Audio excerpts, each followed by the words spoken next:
Pak Abe menyampaikan bahwa pemerintah konsisten menyelamatkan 1,7 juta honorer database Badan Kepegawaian Negara.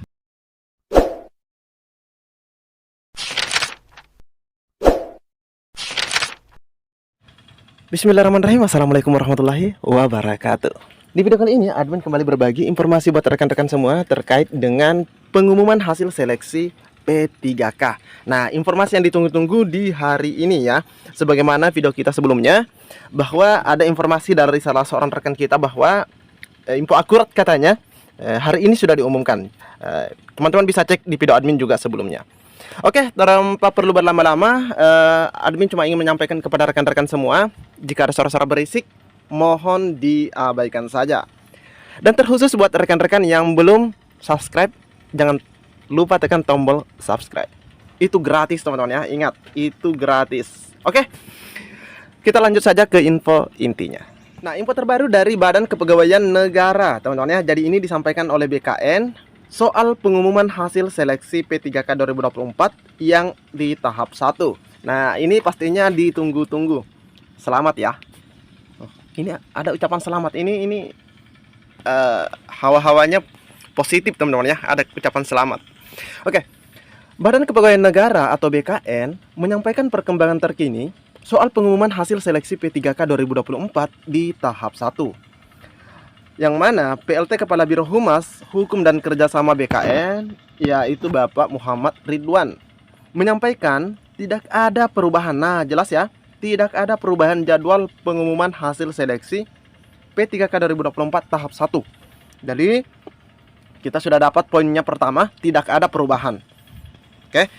Pengumuman tidak harus serentak dimulai 24 Desember. Benar, karena itu rentang waktunya sampai dengan 31 Desember. Oke, tapi kita ketahui sampai video ini dibuat, ingat ya, sampai video ini dibuat belum ada rekan-rekan yang menyampaikan di kolom komentar, dan instansi juga admin belum dapatkan bahwa ada yang melakukan pengumuman. Oke. Sudah ada beberapa instansi yang seharusnya bisa diumumkan hari ini karena hasilnya sudah ditandatangani secara digital. Nah, secara digital. Oke, mudah-mudahan admin sudah dapat instansinya setelah video ini ya. Pastinya ditandatangani digital oleh BKN. Jadi tidak ada perubahan jadwal. Ridwan yang juga menjabat Kepala Pusat Perencanaan Kebutuhan ASN BKN ini menambahkan, untuk seleksi P3K 2024 tahap 1, BKN menerima ratusan surat permohonan dari instansi tentang perubahan hasil seleksi administrasi dari MS alias memenuhi syarat menjadi TMS. Wah, jadi siapakah instansi yang mengajukan tersebut yang sebelumnya MS alias memenuhi syarat menjadi TMS? Nah, ini ada surat dari BKN rekan-rekan ya. Nah, ini. Oke, tapi mudah-mudahan bukan yang lagi menonton. Amin. Demikian juga permohonan perubahan afirmasi nilai dari valid menjadi tidak valid atau sebaliknya. Nah, ini afirmasi teman-teman ya. Jadi ada istilah afirmasi, valid menjadi tidak valid atau sebaliknya, yang tidak valid menjadi valid dan yang valid menjadi tidak valid. Wow, ini admin baru tahu nih teman-teman ya. Ternyata ada istilah afirmasi valid, perubahan persentase nilai afirmasi dan sebagainya. Nah, perubahan nilai persentase, wah, ada ya. Kalau teman-teman yang sudah dapat ini, bagi dong ya di kolom komentar. Oke, surat-surat ini tentu harus dicek satu persatu, dan itu pasti menghambat proses pengolahan nilai, bahkan dapat mengubah perangkingan. Merubah perangkingan katanya teman-teman. Walaupun masuki hari libur nasional, tambahnya BKN tetap bekerja untuk menuntaskan pengelolaan hasil tersebut. Nah, ini baru disebut profesional ya, karena ini sangat ditunggu-tunggu. Proses ini dinamis dari waktu ke waktu. Begitu hasil resmi sudah ditandatangani secara digital oleh BKN, instansi bisa mengumumkan segera, mengingat sistem ini sudah terintegrasi dalam SSCASN. Ditunggu saja ya, pastinya pengumuman sudah dimulai karena Pak Kepala sudah menandatangani hasil seleksi secara digital. Jadi teman-teman silahkan dicek and recheck, bahkan pantau terus juga channel admin ya. Nanti admin juga langsung up begitu dapat info terkait pengumuman hasil seleksi ini ya. Nah, kita ketahui, kita kembali diingatkan ya sebagai pengingat. Ini jadwal pelaksanaan seleksi P3K 2024 tahap 1. Nah, ini teman-teman ya, ini sudah tahu pastinya. Oke. Nah, ini sampai dengan di pack ketiga. Nah, ini sama teman-teman ya. Sesuai dengan Permenpan RB, kalau misalnya ada tanda seperti ini bintang 1 sesuai dengan Permenpan nomor Permenpan nomor 6. Terus instansi tidak melaksanakan seleksi kompetensi teknis tambahan. Terus yang kode titik 3 ini berarti instansi melaksanakan seleksi kompetensi teknis tambahan, yang pastinya mendapat persetujuan dari Menpan. Oke, selain daripada informasi pengumuman hasil seleksi dan terkait tadi afirmasi dan perubahan status, nah ada informasi yang tidak kalah menarik, terkhusus nanti yang tidak dapat formasi alias yang masuk part time. Nah, informasi selanjutnya teman-teman ya, terkait dengan yang part time. Nah, rasanya kurang lengkap kalau kita hanya bahasnya yang full time, yang lulus. Nah, bagaimana yang paruh waktu ini? Nah, di sini Deputi Kemenpan RB memberikan penjelasan.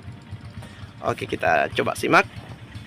Pemerintah ditenggak hingga Desember 2024 untuk menuntaskan masalah honorer. Ya, benar ya, bahkan tidak boleh ada PHK. Dimulai dari Kemenpan 347, 348, 349 dan 634.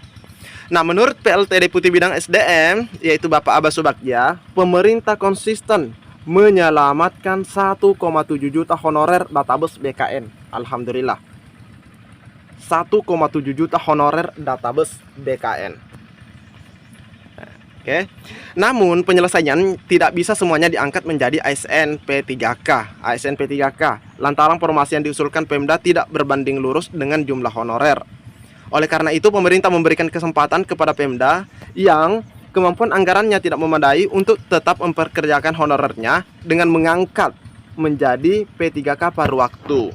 Dengan catatan honorernya mengikuti seleksi P3K. Jadi yang tidak ikut ya jangan berharap.